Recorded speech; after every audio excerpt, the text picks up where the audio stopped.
কুরবানি না দিয়ে কুরবানির টাকা দান করে দিলে ওই সওয়াব পাওয়া যাবে কিনা, এই প্রশ্নগুলো কিন্তু আমরা আগে শুনতাম না।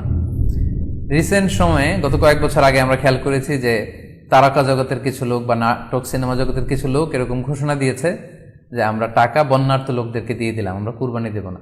তো ওনাদেরকে আল্লাহ এত টাকা দিয়েছেন, ওনারা বন্যার্থ লোকদেরকেও সহায়তা করতে পারেন, আবার কুরবানিও করতে পারেন। সো একটা দিয়ে আরেকটা হবে না। আপনি যদি টাকা দান করে দেন এটা সাদাকার সওয়াব হবে, কিন্তু কুরবানির সওয়াব কিন্তু আপনি পাবেন না। আল্লাহ রাসূল সাল্লাল্লাহু আলাইহি ওয়াসাল্লাম বলেছেন, কুরবানি করলে যেই প্রাণীটার কুরবানি করা হলো ওই প্রাণী তার শিং নিয়ে, তার গায়ের পশম নিয়ে, পায়ের খুরগুলো নিয়ে কিয়ামতের ময়দানে দাঁড়াবে। সো এই সওয়াব থেকে কিন্তু আপনি বঞ্চিত হয়ে গেলেন। তাই এ ব্যাপারে সুস্পষ্ট কথা হচ্ছে, আপনি যদি কুরবানির টাকা দান করে দেন, দানের সওয়াব হবে কিন্তু কুরবানির সওয়াব হবে না, এবং কুরবানির এই ওয়াজিব বিধানটিও কিন্তু আদায় হবে না। আপনার উদ্দেশ্য ভালো, কিন্তু আপনার পদ্ধতিতে সমস্যা। আপনার উদ্দেশ্য হচ্ছে যে বন্যা দুর্গত মানুষ, সাতক্ষীরাতে বা আশেপাশের জেলাগুলোতে বন্যায় মানুষ না খেয়ে মারা যাচ্ছে, আমি টাকাগুলো দান করে দেই, তাহলে বেশি তারা উপকৃত হবে। আমি বলবো যে আপনার যদি সামর্থ্য থাকে সেক্ষেত্রে আপনি বন্যার্থ লোকদেরকে দানও করেন, পাশাপাশি কুরবানিও করেন, দুই জিনিস। অথবা আপনি যদি শুধু কুরবানি করতে চান সেটাও আপনি করতে পারেন, আপনি কুরবানি করবেন, এতে করে কিন্তু আপনি যে দান করতে চান আপনার এই পারপাসটাও কিন্তু সার্ভ হবে। কিন্তু কুরবানির টাকা দান করে দিলে কখনো কুরবানি আদায় হবে না। আপনি যদি কুরবানি করেন এক্ষেত্রেও কিন্তু দরিদ্র জনগোষ্ঠীর বিশাল স্বার্থ এখানে আছে, কারণ বছরের একটা দীর্ঘ সময় ধরে এই সুবিধাবঞ্চিত মানুষগুলো কিন্তু আমিষের অভাবে তারা ভোগে, পুষ্টিহীনতায় ভোগে। তারা এমনও অনেক ফ্যামিলি আছে বছরে শুধু এই কুরবানির সময় এই মৌসুমটাতে তারা কিছু গোশত খেতে পারে।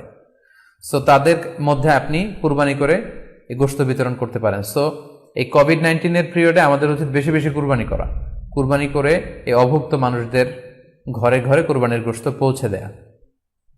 তাহলে আপনি কুরবানির মাধ্যমে কিন্তু এই গোশত বিতরণ করে তাদের সহায়তা করতে পারলেন।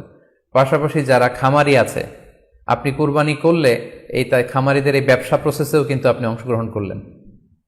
আপনি তাদের ব্যবসাতে, আল্লাহ তাআলা সুদকে হারাম করেছেন, ব্যবসাকে হালাল করেছেন, তাহলে ব্যবসার মতো একটা চমৎকার কাজেও আপনি সহায়তা করলেন কুরবানির মধ্য দিয়ে। আরও একটা গুরুত্বপূর্ণ বিষয় হচ্ছে, আমাদের গ্রাম বাংলায় কিন্তু আমাদের অনেক গরিব লোকজন আছে বা মা বোনেরা আছে যারা সারা বছর ব্যাপী ছাগল পালে এই আশায় যে কুরবানির সময় ছাগলটাকে বিক্রি করবে, অথবা গরু পালে। গ্রামগঞ্জে অনেক পরিবার আছে যে বছর শেষে কুরবানির সময় আসলে তারা এটা ভালো দামে বিক্রি করবে এবং সেই টাকা দিয়ে সারা বছর চলবে। সো আপনি যদি কুরবানি করেন তাহলে ওই প্রান্তিক জনগোষ্ঠীকেও কিন্তু সহায়তা করা হলো। পাশাপাশি কুরবানির এই সময়গুলোতে হাজার হাজার কসাইদের একটা জীবিকার ব্যবস্থা হয়। তারা গরু জবাই করে, চামড়া খোলে, গোশত কাটে। তো এই কুরবানির দিনগুলোতে কিন্তু হাজার হাজার কসাইদের হালাল জীবিকার একটা ব্যবস্থা হয়। কসাইরা কিন্তু কোটিপতি হয় না। সো আপনি এই কুরবানির প্রসেসটাকে যদি আরো বেশি প্রমোট করেন তাহলে এই কসাইদেরও কিন্তু একটা রিজিকের ব্যবস্থা হচ্ছে। আরো ইন্টারেস্টিংলি, কুরবানির যে চামড়া, পশুর যে চামড়া, এই চামড়াগুলো কিন্তু ইয়াতিমের হক, গরিবদের হক।